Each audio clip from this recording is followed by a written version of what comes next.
This is the best moments of the BBQ Central show in 10 minutes or less. Ever wish you could re-listen to your favorite interview or segment? Do you enjoy hearing older shows for the first time in years? Then the best moments of the BBQ Central show in 10 minutes or less is just what you need. Thanks for listening and enjoy the show. Greetings, everyone. Welcome to another edition of the best moments of the BBQ Central show in 10 minutes or less. I'm your host, John Solberg. Today, I get to take you back to September the 4th, 2012.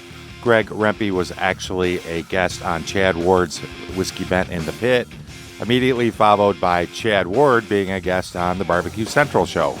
I'm honestly surprised that this didn't somehow tear a hole in the universe, but these two icons managed to pull it off. Let's get right to it from September the 4th, 2012. Greg, I wanted to have you on tonight, and the main reason is, you know, as me and you have talked about in the past, I've got a lot of respect for you for just kind of seeing this barbecue radio thing out. And you didn't have an entry like I did of being a competitor or anything else. You just, and then the thing I think the listeners want to know is what made this happen? Why did you decide you wanted to get into barbecue radio? So the unsexy story of it all, unfortunately, is that my wife bought me a smoker. It'll be probably 5 or 6 years ago, Father's Day. And I didn't know anything about it. It was a Weber Smoky Mountain. And so I went on the Googles and found the Virtual Weber Bullet website.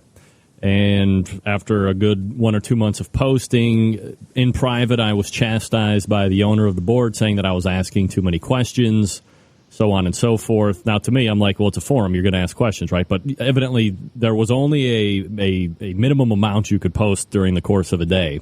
And I said, well, you know, screw this. I'm going to start my own forum. So I did, and it was horrific, and it was on a free software platform, but kind of grew, and I was soliciting people from other different forums and websites to kind of come on and lend legitimacy to it.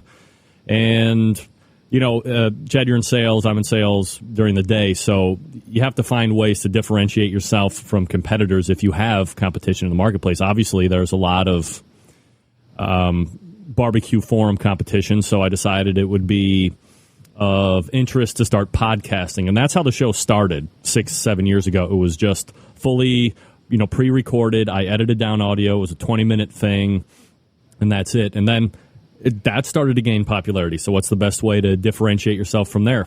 Instead of podcasting, let's do a live internet radio show. And I hooked up with a guy named Sam Hassan. It'll be 5 years ago in February, who was starting LA Talk Radio at the time. And I was connecting in remotely to Los Angeles.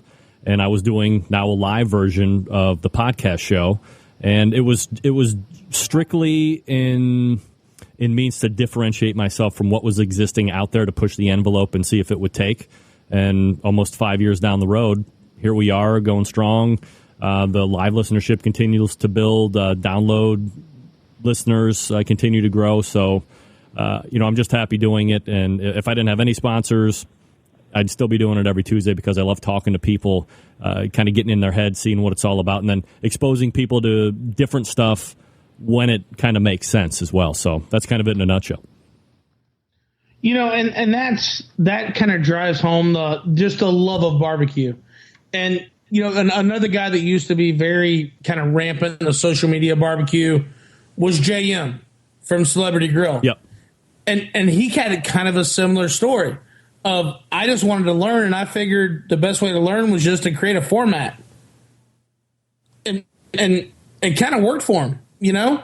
But I think you've done such awesome things with your show. I mean, the way I picked up on it was just through searching, and then I listened to one show. I was like, all right, cool. I listened to another show, listened to the third, fourth, and I was like, all right, I'm just going to download all the archives. And even those poor podcasts you talked about, Greg. Oof. Brutal. Hey, you got to start somewhere, brother. So I took that and I was like, and I got to say, and this is probably going to be my one like Homer pansy thing I've said of the whole evening, is around the fourth or fifth episode I listened to, I was like, could you imagine if I ever got invited to talk on this show, if I ever became a guy that could cook good enough to maybe talk to this guy. And then we went back and forth talking after that before I even came on the show, because I just enjoyed what you were doing. There are huge nuggets of information, especially in the roundtable. Yeah. And I would say that's what led to the creation of my show, was when Daryl from Barbecue Superstar said, hey, do you want to do a show? I said, you know what? I really love the roundtable things that Greg does.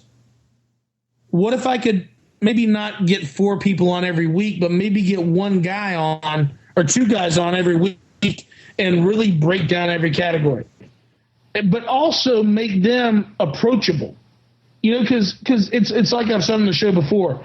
If you see a white Mike Richter from Chick, Swine, and Bovine, yeah, you sit there and go, man, this guy's won 5 GC the last 6 contests he's cooked. I'm not going to talk to him. But if you listen to him talk to me like a friend for 60 minutes on the radio, you're going to go, that's an approachable guy. And even if just some newbie goes over there and says, hey, Mike, I heard you talking to Chad on the radio, that's somebody else that they've got exposure to. I mean, did that ever kind of enter your mind as this thing kept growing? I think I caught it at the right time to where, there probably wasn't anybody that was too big.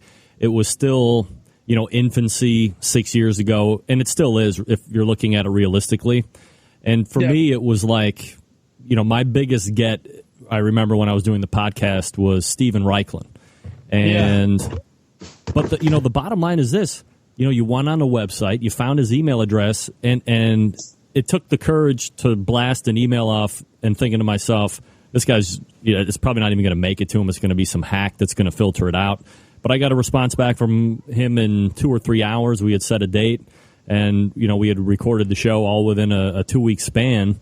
And I was like, wow, if it's that easy to get him, then it should be just as easy and even more fun talking to the people that are trying to attain a Steven Reichlin type level or be a team of the year and trying to do it on a consistent basis. So it's still exciting for me to land, even guys that I've talked to down the road, if they're having an exceptionally good run of it, like Three Eyes Barbecue, I want to talk to those guys because they're winning, and it never ceases to amaze me how humble even the most successful pitmasters are. They never want to say the wrong thing, never want to do the wrong thing to potentially jinx themselves and cost them, a decent finish next weekend. So that's just exciting for me, and it kind of feels or fuels my old wannabe Sports Center guy too, because I can talk to him in a sports sense, but we're talking about something that we all like in a culinary world too. Absolutely, and I would say that the one that sticks out to me, and the guy that you seem to have, 2 people you seem to have the best banner with that are big names to lock down for a show. One is Rod Gray.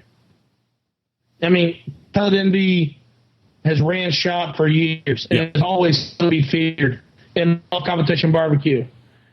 And there's something about the relationship you and John Marcus have where you guys can beat up on each other a little bit, and it's a lot of fun.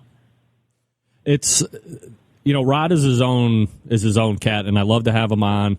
And he is a guy that is, he's been down maybe for a year and a half, health issues with the wife this year, and then he had some health issues himself last year. But in full admission, on his own, wasn't cooking as well. Might have felt it a little bit more than he actually had going. Plus, with the rise of all of these other teams that we've been seeing over the last 12, 13, 14 months. So I always love having Rod on because I know he's going to shoot straight, and we're always going to be able to kind of get after each other, as you said. John Marcus is a whole different cat. This guy is successful beyond compare. He's got Emmy Awards that sit in his house, and he will take time to come on. This isn't, me on 850 ESPN WKNR or, local affiliate like Real Radio. This is internet bullshit. And he still makes time to come on the show, 3 times a year or 4 times a year. It's advantageous for both of us to have us on, but the relationship is there even outside of on the air. We've had a lot of just regular phone calls, and he's just a good guy. Right, and he'll even run late, or if the mood strikes him, he'll talk about it as long as you'll let him go. Yes, he will run, absolutely.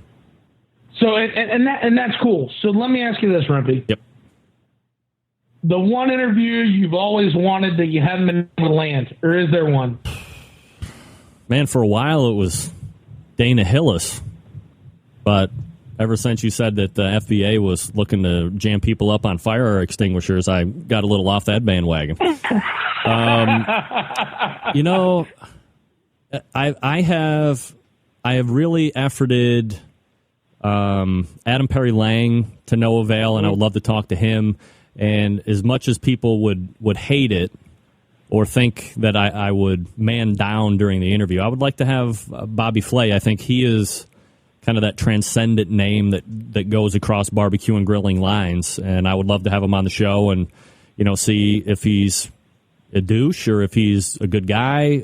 How does he differ from what you see on television? Because that's all you really know him, unless you've met him personally. Right. You only see what you see in that 22 minutes of whatever half-hour show that he's doing. So he's still probably my top get, and maybe someday I get him, maybe someday I don't. To put in your request for a future show, please contact John Solberg via email at johnjon@bbqcentralshow.com. Without further ado, we race to the hotline. Pitmaster of Whiskey Bent BBQ, host of Whiskey Bent BBQ in the Pit, Chad Ward, returning him now from my show. Chad, how are you, buddy? Hey, Greg, great to be here. Chad, I must say that we have huge news to unveil, especially for those that were not listening to your show just a few minutes ago. Tonight makes Chad's 1-year anniversary, believe it or not. So, Chad, congratulations to you. I know from a long, vast experience that keeping a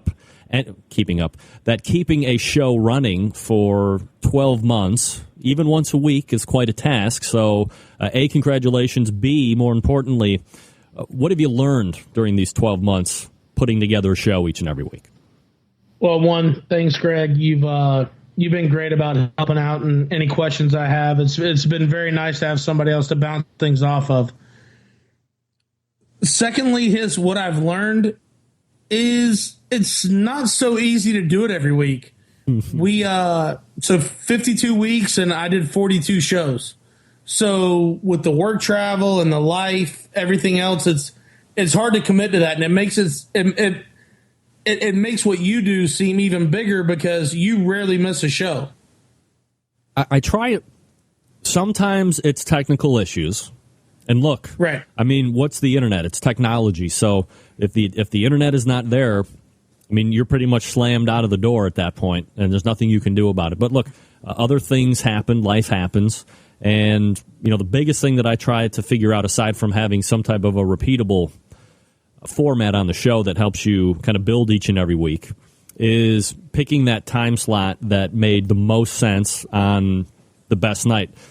I mean, who would have known that even 5 years ago, still probably the best night for me to do this is Tuesday. And even now and again, it gets a little sketchy. So, yeah, being able to repeat it week in and week out is definitely a task at hand. Now, the other portion of the show, obviously, you get your takes, you get your thoughts in, is getting guests. So what's it like for you trying to get guests, and who are some of the favorite guests that you've had on your show so far? You know what? I will say, being a competition cook, it has not been hard to get guests. And that was one thing that kind of shocked me, was I thought to get some of the bigger names in the barbecue community, it would be a challenge. But I would say some of my favorite guests are Mike Richter, Chick Swine and Bovine. He's a good guest. Ronnie Cates, because Ronnie Cates is always coming on to talk about big prize money and big events.